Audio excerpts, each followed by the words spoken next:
What's up, guys? This is Bullfight the Fell-Handed. We have some solo Type 59 footage on Serene Coast by request. The greens have spawned in the southern side of the map and the reds have spawned in the northern side of the map. Now, guys, if you are in a medium tank, there are one of two ways, my constant viewer, that you may go. You may go the right flank around the hook there, or the left flank. Mid is a very dicey situation. You cannot guarantee your safety. I've seen it either go very well or very poorly. Most of the guys who push mid end up holding back a little bit from the 50-yard line. They don't actually see any direct confrontation. The reason for this is if you push up too far in the mid, you're going to get shots from not only the mid but as well as the left flank, right flank, if there are any enemies in either one of those zones. So just be aware of that. In this particular game, we are pushing the right flank, and as you will see, there's not loads of tanks coming with me. Now, I do tend to run APCR to buff this tank's typically low penetration of 181 millimeters, but you can do well sometimes in this tank. But you know, if you're going a flank by yourself, you need to make every shot count. You know, guys, don't be afraid to run APCR. It's there to be used. Moving on. Now, I'm kind of I'm nervous about going around this corner because I just can see in my mind's eye there's a bunch of guys lined up at C9 just waiting for me to round that corner, and they're going to put rounds on me.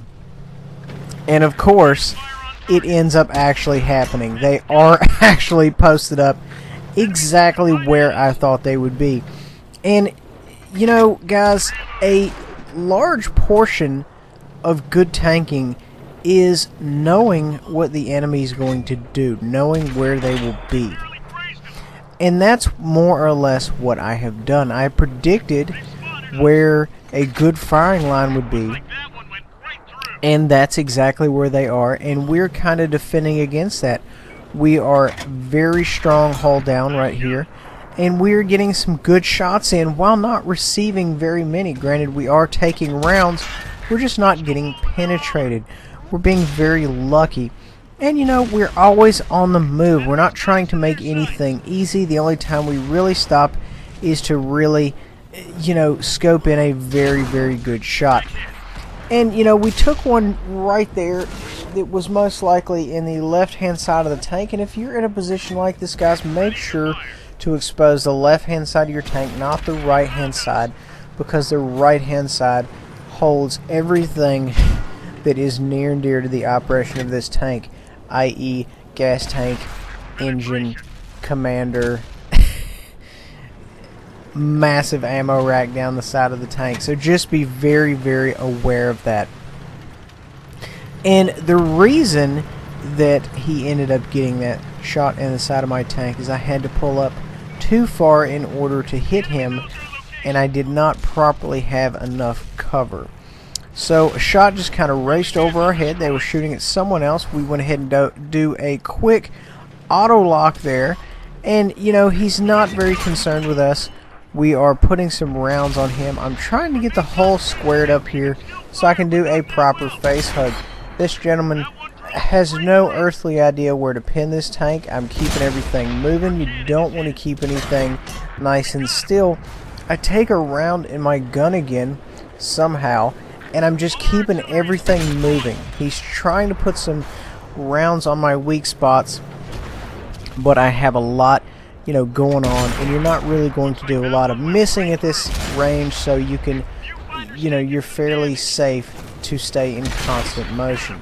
So we 1v1 the T-32 or the Super Pershing, whichever, and we definitely came out on top, which of course you would expect this tank to do so. Moving on, we are pushing up on this Japanese heavy, and the idea here is we're just going to go around the corner, we're going to pop him one, and then we're just going to keep going. And that's fine. You know, we're trying to stack up some kills. We're kind of trying to see what we have going on over there. We make a Hail Mary shot, end up connecting, and remove that guy off the board. And that's, you know, it was a lucky shot, but at the same time it had to be done.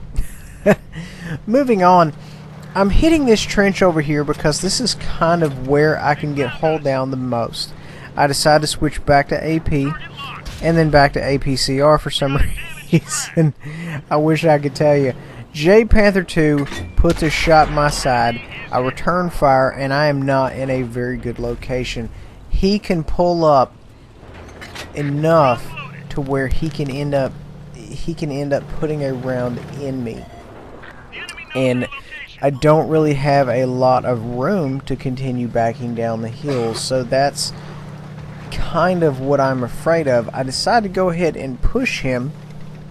He has a little bit going on, but the downside of this is we continue to lose, you know, team members, greens. The J Panther 2 killed me. I don't really know where he shot me.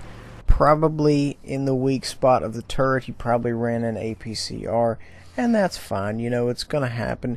We were second to last to get killed, and you know what? There's nothing we can do about that. We tried our best and we failed, but you know what? That's fine. It's gonna happen.